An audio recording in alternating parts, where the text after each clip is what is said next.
J.T. Crowley is Talking Books. On the show, you'll hear from emerging talent and seasoned veterans from around the world. They'll give you their take on the writing process and how to create the secret sauce of page-turning deliciousness. Let's get into that magical mixture of the art and science of creativity. Here's J.T. Crowley, author of The Smart Kids, and your podcast host. Hello, I'm J.T. Crowley, and today I'm talking to Becky Hohnstein from Minnetonka in Nebraska in the United States. She's here today to talk about her book, Tuesday's Story, which is a book about a Bichon cocker called Tuesday, a great companion for Becky. The book is aimed at children to enjoy the rhymes and the photographs which tell the story of Tuesday's life. So let's invite Becky onto the show to talk about her wonderful book, Tuesday's Story. Becky, come and join me. Well, thank you. And are you having a good day, John? I certainly am. It's been great to finally catch up with you, Becky, because, yes, I know that you're in a remote little community in Nebraska in the United States, and I'm from Derby in the United Kingdom. And isn't technology wonderful at times? Yes, yes, yes. Pretty amazing. Especially when you've got the right connections. Right. But Becky, before we open the book, would you care to tell everybody a little bit about yourself and why you wrote the book? Well, I am a photographer, and I look back at all the pictures I had of Tuesday after she passed away, and it really was cathartic for me to put the pictures on paper and tell a little story because I missed her so much.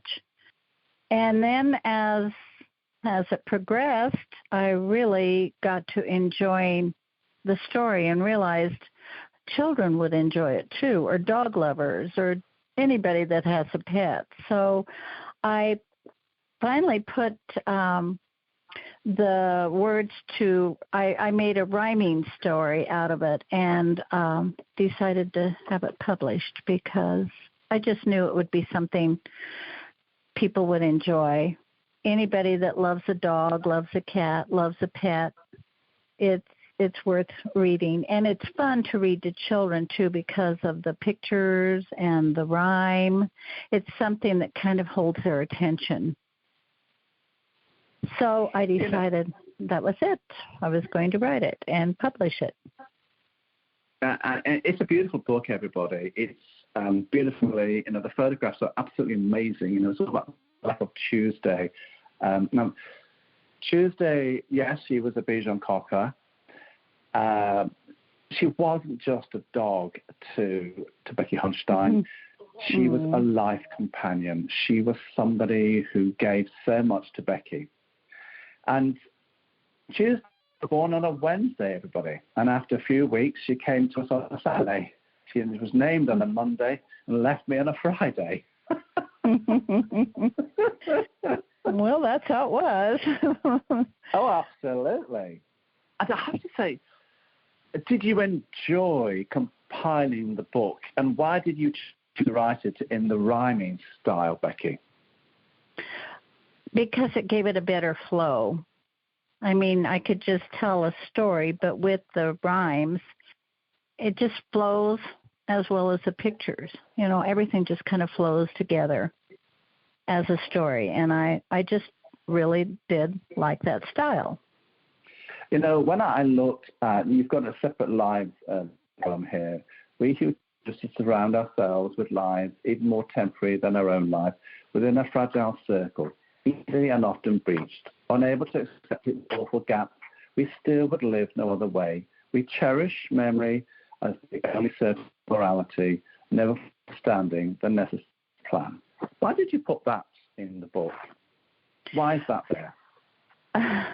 Well, it's Separate Lifetimes, the Once Again Prince by Irving Townsend, and I had gotten that poem or statement when I had another dog that passed away, the vet sent me that statement and they told me how much they appreciated my first dog. And that always just stuck with me because it's so true about people that love their pets. We love them dearly, but we know we're going to lose them eventually, but we go ahead and take them into our lives anyway. So I've always cherished those statements because it's so true about pet lovers. I love this bit here, Becky. There's a photo of everybody of Tuesday. She's, lying on her back next to, it looks like a rocking chair. And it is. It's a very old rocking chair. And, to start off with, a spirited puppy, much play she commanded. When tired, she slept wherever she landed. Tracking in the snow, her no such sight would turn from black to winter white. She was very special from the first moment we got her till the last day of her life. She was very special. She had a personality that was really fun, just fun. Made me laugh every day. Where did you get your rhyming technique from? Did you love poetry as a child, as a young adult, or as a mature adult? I don't know. It just seemed to fit the book. And I do cards. I do greeting cards. And I do use some of the poetry and some of the greeting cards. I do birthday cards, sympathy cards, thank you cards, all, just in general. And so I do use some of the poetry there. But in this case, the rhyme just seemed to fit the book. In fact, I had part of the book written in rhyme, and then the last of the book I did not have written in rhyme. So I had to get with it and get it all written in rhyme. And my daughter is a journalism student and all that good stuff. So she kind of helped me with some of it. But what was nice is I could get kind of a rhythm going. And so it just seemed to fall in place. The words and the pictures. It was, as I went on, it seemed to just flow better and like I said, fall in place. I'll tell you how I see this book. It's an amazing book for a bedtime story, for connection between a mom and a dad and grandparents to connect with their grandchildren or their children. Oh, yeah. Well, and it can be read to very young children, toddlers that can't even read yet. And then I think when children get to be a little older, they can read the words themselves. So it's really great for young, for toddlers and children that are learning to read. But then it can also be fun for a person that just likes pets. And I think what's fun about this book is it can be read again and again and enjoyed again and again. Yeah. I mean, for me, Becky, there's a beautiful photograph here. And it's the photograph of Tuesday, and you've got the flower pots and the cats. I don't know where it's taken. Was it taken in your garden? Yes, yeah. As Tuesday got older, things she liked lots was hanging around cats and flower pots. Beautiful, isn't it? Well, to be honest, I had to add the flower pot to the picture because it rhymed. So I did add the flower pot to the rest of the picture. I see. Very good. And when you have, a program, you can do that. You can add a few things or take a few things away, and that's what I did. I added the flower pot. But everything else was how it was, the cats and the dog and everything. Well, the thing is, I couldn't change too much because these were just pictures of her. She was already gone. So what I had was the memories and the pictures. So nothing much could be added to or taken away because she was already gone. It took me about a year to write this book after she was gone. So it was very, like I said, cathartic to me. It made me feel much better. The more I worked with it, the better I felt about her. And the less I missed her. This was a bit of a healing process for you, wasn't it? Oh, yes. Oh, definitely. Mm-hmm. So do you think, Becky, that particularly a young person, a young child who is, how shall I say, experiencing difficulties, this book would connect with them and they could look at it and reflect and use it to support their own life? Maybe, yes. I think they would find joy in this book. You know, they would truly enjoy it. There's places where they could laugh a little bit and places where they could, at the end, I always get a little teary because she's gone. But it's a book that you can just feel, it's a feel-good book. It definitely is a feel-good book about yourself and your companion. So, yeah, it could help in a lot of ways. Could help people in many ways. I can't help but feel when I first looked at the book, Becky, that I thought, yes, this is a simple book, it's a short book. But then towards the end of it, as I looked at it more and more and more, I fell in love with it. It was the pictures, it was the stories. It's very special to me, this book is, everybody. And I think if you look at it and read it, particularly for a grandperson, you know, a grandparent, reading this to your grandchildren and sharing those very special, magical moments with your grandchildren, both you and your grandchild will get so much out of this book. Well, and how many children do love to look at pets? You know, they love the pictures of pets and animals, and this shows just the sincerity in the eyes. She had beautiful eyes, and you know, it's just very calming. I would think it would be calming to a child, and something they want to look at again and again. I love, Becky, when you've dressed up Tuesday with the sweet bumblebee outfit. Yeah, that was good. And then you got Checkers the cat in the devil's outfit. Oh, and she fit, or he fit. He fit the picture very much. His eyes are almost scary to look at. He does look like a little devil. He wasn't, but he does look like one. And then Tuesday's expression as she's looking at him, I thought that was priceless. Oh, it's absolutely magical. And, you know, when I looked further down the book, you know, Susie and Tuesday were spunky, fun gals. They hung out together and were great pals.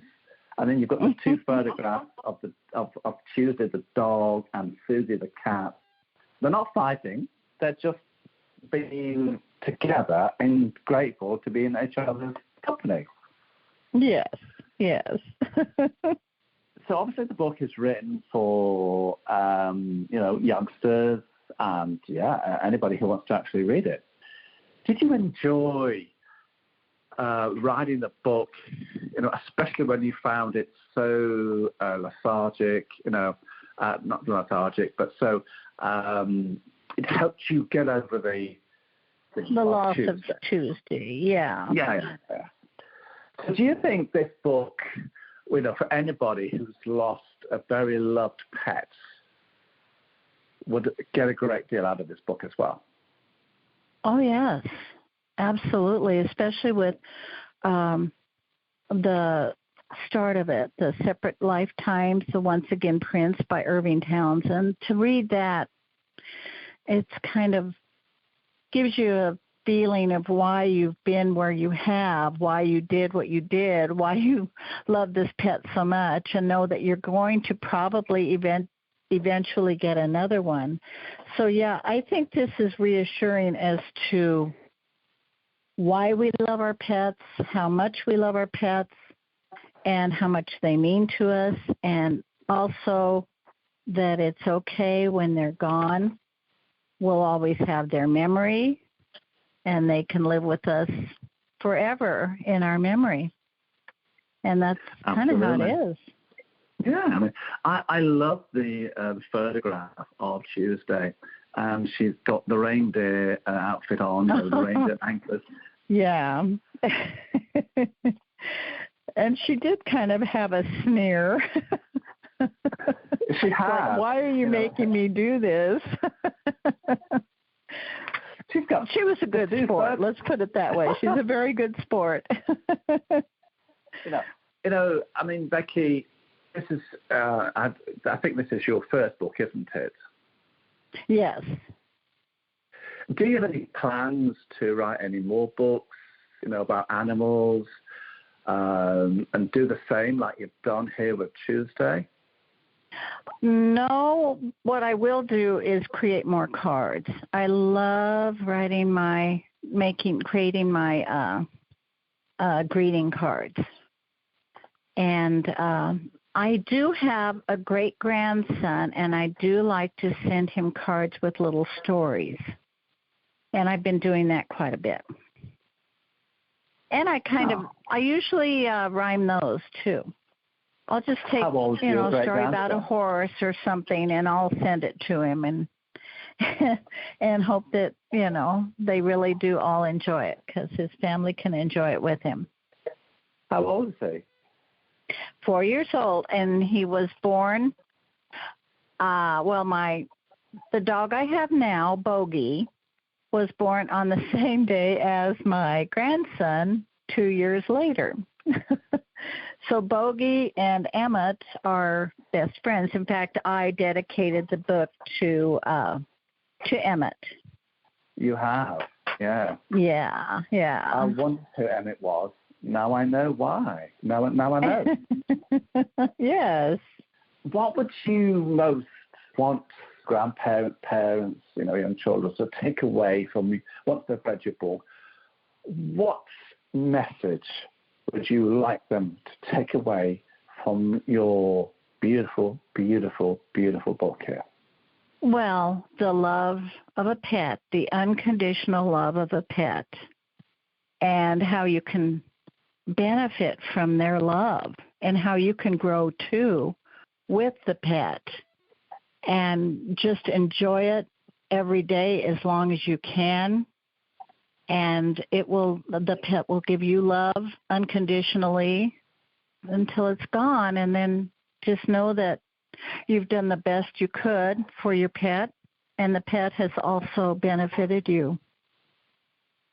Where can people get your books from? Because they're beautiful, they're wonderful, and they are great bedtime stories, for grandparents, parents to just sit there and spend some quality time with their young kids. Have a look at the beautiful photographs, have a look at the rhymes, and talk about the book and what the mean and what the story means. Well, be sure and put in the full title and my name. And my last name is spelled Hohnstein. So be sure and put Tuesday Story, Becky Hohnstein. And they can get it through Amazon or Barnes & Noble, or they can go to Ex Libris. Yes, or they can, on the podcast, everybody, there is a written introduction to this podcast, and you'll see that there'll be an audio file where you can listen on to this show. But at the end of the written introduction, there will be, everybody, a link to the Amazon page where you can click it and go straight to Becky Hohnstein's book, Tuesday Story. All right. I have to say, I have totally loved your book. The pictures are absolutely amazing, and the rhymes that go with it are very simple, but that's what they need to be for a person that you've written the book for. Thank you so much for coming on my show and talking to me. Well, you're so very welcome. And we got to do the podcast, everybody. Yes, and it was great, and I so appreciate it. It's been wonderful, Becky. I'm JT Crowley. Stay safe.